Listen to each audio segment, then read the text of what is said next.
சிம்ம ராசிக்கு இந்த சனி பெயர்ச்சினால என்ன பலன் அப்படிங்கிறத பார்ப்போங்க.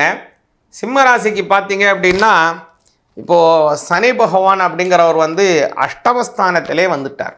சிம்ம ராசிக்கு கடந்த 1.5 வருஷமாகவே கொஞ்சம் சரியில்லை. குரு 10 அதுவும் சரி கிடையாது.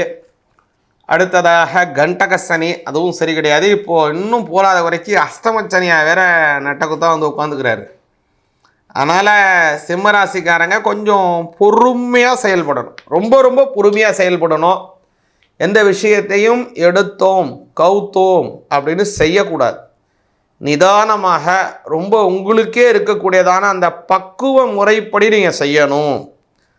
அந்த பக்குவ முறை தாண்டி அபக்குவமாக செய்து விட்டீங்க அப்படின்னா விபரீதமான முடிவுகள் ஏற்படும். அதனால் ரொம்ப கவனமாக செய்யுங்க. ஒன்று. அடுத்ததாக இதில் மறைபொருளாக ஒரு யோக பலம் இருக்குது. அந்த யோகத்தை நீங்கள் பயன்படுத்துகிறீங்கன்னா நீங்கள் பெரிய ராஜாவிடுவீங்க. என்னன்னு சொல்கிறேன் கேளுங்க. அதாவது சனி பகவான் சிம்ம ராசிக்கு 2 ஸ்தானத்திற்கு உடையவர். 1 6ஆம் பாவம், அது சத்ருஸ்தானம்னு பேர். 7ஆம் பாவம் முக்கியமாக ஒரு மாற்று தொழில், பார்ட் டைமாக பிஸ்னஸ்ஸு, உங்களுடைய வாழ்க்கை துணைவர், கலத்திரம், நண்பர்கள், இதையெல்லாம் குறிக்கக்கூடியதான ஒரு அமைப்பு இல்லைங்களா? இப்போது 7ஆம் ஆதிபதி அஷ்டமஸ்தானத்திலே செல்லுவது ரொம்ப கெடுதல் இல்லைங்களா? அது அஷ்டமச்சனி. ஆனால் 6ஆம் ஆதிபதியாக இருக்கக்கூடிய சனி பகவான் அஷ்டமஸ்தானத்திலே மறைவது நல்லது.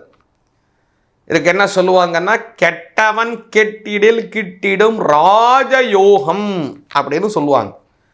அந்த ராஜ யோகமான அமைப்பு சிம்ம ராசிக்காரங்களுக்கு ஒரு குறிகாட்டுது. அதை நீங்கள் பிடிச்சிக்கணும். ஒரு விஷயம் அதை நீங்கள் குறிகாட்டும் போது அதற்குண்டான ஒரு வாய்ப்பை நீங்கள் அதிகப்படுத்தி கொள்ள வேண்டும். நல்லா புரிஞ்சுங்க. ஒரு புள்ளி கிடைக்கும் போது அந்த புள்ளியை வைத்து கோலத்தை உருவாக்கி கொள்ள நீங்கள் தான் முடிய வேண்டும். ஒரு புள்ளி 2 புள்ளி இருக்குன்னா அதுக்கு தக்கன கோலம் போடணும். 4 புள்ளி இருக்குன்னா 4 புள்ளியை வச்சு கோலம் போடணும். 5 புள்ளி இருக்குன்னா அதுக்கு தக்கன கோலம். அது சந்து புள்ளியாக இருந்தால் அதுக்கு தக்கன கோலம், நேர் புள்ளியாக இருந்தால் அதுக்கு தக்கன கோலம். அதுக்கு மேலே நீங்கள் உங்களுடைய இதை வச்சு தான் நீங்கள் அபிவிருத்தி செய்யணும். அதே மாதிரி தான் இங்கேயும் இப்போ உள்ள காலத்தில் உங்களுக்கு புள்ளிகள் கிடைக்குது. அந்த புள்ளிகளை நல்ல மதிப்பெண்ணாக, நல்ல மதிப்பாக, நல்ல ஒரு வரமாக, நல்ல ராஜ யோகமாக மாற்றிக்கொள்ள வேண்டியது உங்கள் கடமை. புரிஞ்சுங்க. இந்த விஷயத்த ரொம்ப கவனமாக புரிஞ்சுங்க சிம்மராசிக்காரங்க. உங்கள் கையில் இது இப்போது ரொம்ப விஷயமாக இருக்குது.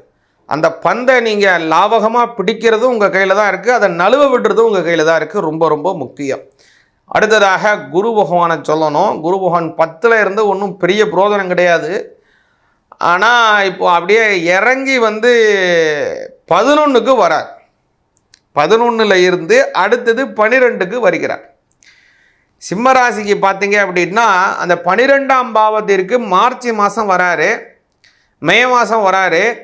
அடுத்ததாக அக்டோபர் மாதம் உங்களுடைய ஜென்மஸ்தானத்திற்கு சிம்ம ராசிக்கே குரு பகவான் வருகிறார். அதனால் அந்த குரு பகவான் 12ல் மறைந்தாலும் கூட, நல்லா புரிஞ்சுங்க, குரு பகவான் 12ல் மறைந்தாலும் கூட அந்த சமயத்தில் 2 விதமான யோக பலன் உங்களுக்கு வேலை செய்யும்.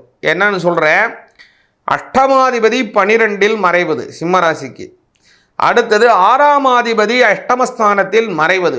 இந்த கெடுபலன் தர்றவர் அந்த கெடுபலனால் மறைகிறார், அந்த கெடுபலன் தரக்கூடியவர் இந்த கெடுபலனால் மறைகிறார். 2 கெடுபலன் தரக்கூடிய கிரகங்கள் மறைது. அப்போ ராஜயோக அமைப்பு ஊர்ஜிதப்படுத்துது.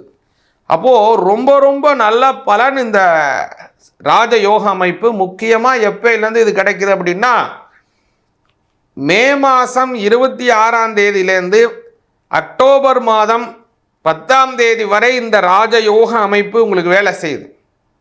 அதனால் இந்த சமயத்தில் வரக்கூடிய பந்தை நீங்கள் பிடித்தால் நீங்கள் யோகக்காரன். முக்கியமாக திருவண்ணாமலை போயிட்டு ஒரு கிரி பிரதட்சணம் பண்ணுங்க. முடிந்தால் 3 பௌர்ணமிக்கு தொடர்ச்சியாக சென்று கிரி பிரதட்சணம் பண்ணுங்க. குடும்பத்திலே நல்ல சௌக்கியங்கள் ஏற்படும். சிவாய நமஹ.